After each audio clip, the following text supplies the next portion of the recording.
मैं आपको एक ऑडियो सुनाता हूँ। हेलो। सर नमस्ते सर। नमस्ते। सर बोलिए सर। देखिए, ये जो आपने एफआईआर नंबर मुझे सेंड किया है, इस नंबर के खिलाफ 17 कंप्लेंट्स हमारे पास। आप ये नंबर यूज कर रहे हैं? मैंने नहीं यूज करता हूँ सर। अभी कहाँ से बात कर रहे हो? Sir Karnataka sir. वो घर में हूँ सर। ओके, इसके लिए आप अपनी स्टेट में रिकॉर्ड करवाइए ताकि ये नंबर ब्लॉक कर दिया जाए, फ्यूचर में आपको कोई प्रॉब्लम ना हो। Okay, yes sir.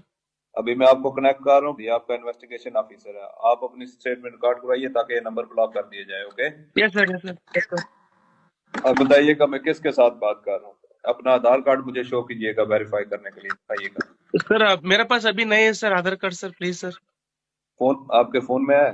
नहीं सर। फोन में आधार कार्ड की पिक्चर नहीं है आपके पास? नहीं है सर। नंबर याद है आपको? सर नहीं है सर, नंबर भी याद नहीं है सर। हमने सिर्फ वेरीफाई करना है। ओके, वेरीफाई करने के लिए नहीं सर। आप डरिए ना, डरिए ना। अगर आपने कुछ नहीं किया तो आप डरिए ना। हाँ सर हाँ सर। अगर आपके पास आधार कार्ड है तो मुझे दिखा दीजिए वेरीफाई करने के नहीं लिए। सर नहीं सर, मैं गांव को आया था सर, घर में है सर। Okay, coming. जय हिंद। इस व्यक्ति के वन साइड वीडियो का रिकॉर्ड करो as per the protocol. Okay, ये ऑडियो सिर्फ जानकारी के लिए नहीं, ये कोई मनोरंजन वाला ऑडियो नहीं है। एक गहरी चिंता को लेकर के ऑडियो आया है। आपने अभी जो बातचीत सुनी वो डिजिटल अरेस्ट के फरेब की है। ये बातचीत एक पीड़ित और फ्रॉड करने वाले के बीच हुई है। डिजिटल अरेस्ट के फ्रॉड में फोन करने वाले कभी पुलिस, कभी सीबीआई, कभी नारकोटिक्स, कभी आरबीआई, ऐसे भांति भांति के लेबल लगाकर बनावटी अधिकारी बनकर बात करते हैं और बड़े कॉन्फिडेंस के साथ करते हैं। मुझे मन की बात के बहुत से श्रोताओं ने कहा कि इसकी चर्चा जरूर करनी चाहिए। आइए मैं आपको बताता हूं ये फ्रॉड करने वाली गैंग काम कैसे करती है, ये खतरनाक खेल क्या है। आपको भी समझना बहुत जरूरी है, औरों को भी समझाना उतना ही आवश्यक है। पहला दाव आपकी व्यक्तिगत जानकारी, वो सब जुटा करके रखते हैं। आप पिछले महीने गोवा गए थे, है ना? आपकी बेटी दिल्ली में पढ़ती है ना? वे आपके बारे में इतनी जानकारी जुटाकर रखते हैं कि आप दंग रह जाएंगे। दूसरा दाव, भय का माहौल पैदा करो। वर्दी, सरकारी दफ्तर का सेटअप, कानूनी धाराएं, वो आपको इतना डरा देंगे फोन पर बातों बातों में आप सोच भी नहीं पाएंगे। और फिर उनका तीसरा दाव शुरू होता है। तीसरा दाव, समय का दबाव। अभी फैसला करना होगा वरना आपको गिरफ्तार करना पड़ेगा।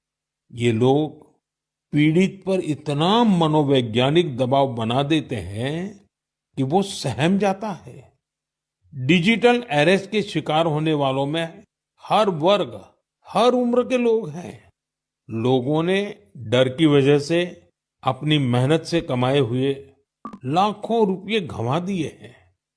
कभी भी आपको इस तरह का कोई कॉल आए तो आपको डरना नहीं है।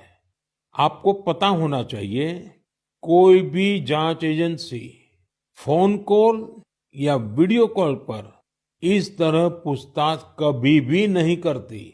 मैं आपको डिजिटल सुरक्षा के 3 चरण बताता हूं। ये 3 चरण है: रुको, सोचो, एक्शन लो। कॉल आते ही रुको, घबराए नहीं, शांत रहे, जल्दबाजी में कोई कदम न उठाएं, किसी को अपनी व्यक्तिगत जानकारी न दें।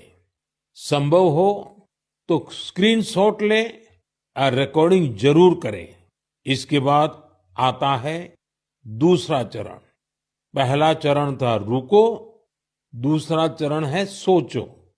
कोई भी सरकारी एजेंसी फोन पर ऐसे धमकी नहीं देती, न ही वीडियो कॉल पर पूछताछ करती है। न ही ऐसे पैसा की मांग करती है। अगर डर लगे तो समझिए कुछ गड़बड़ है। और पहला चरण, दूसरा चरण और अब मैं कहता हूं तीसरा चरण। पहले चरण में मैंने कहा रुको, दूसरे चरण में मैंने कहा सोचो, और तीसरा चरण कहता हूं एक्शन लो। राष्ट्रीय साइबर हेल्पलाइन 1930 डायल करें, cybercrime.gov.in पर रिपोर्ट करें, परिवार और पुलिस को सूचित करें, सबूत सुरक्षित रखें। रुको, बाद में सोचो और फिर एक्शन लो। ये 3 चरण आपकी डिजिटल सुरक्षा का रक्षक बनेंगे। साथियों, मैं फिर कहूंगा, डिजिटल अरेस्ट जैसी कोई व्यवस्था कानून में नहीं है। ये सिर्फ फ्रॉड है, फरेब है, झूठ है, बदमाशों का गिरोह है। और जो लोग ऐसा कर रहे हैं वो समाज के दुश्मन है। डिजिटल अरेस्ट के नाम पर जो फरेब चल रहा है उससे निपटने के लिए तमाम जांच एजेंसियां राज्य सरकारों के साथ मिलकर काम कर रही है। इन एजेंसियों में तालमेल बनाने के लिए नेशनल साइबर कोऑर्डिनेशन सेंटर की स्थापना की गई है। एजेंसियों की तरफ से ऐसे फ्रॉड करने वाली हजारों वीडियो कॉलिंग आईडी को ब्लॉक किया गया है। लाखों सिम कार्ड, मोबाइल फोन और बैंक अकाउंट्स को भी ब्लॉक किया गया है।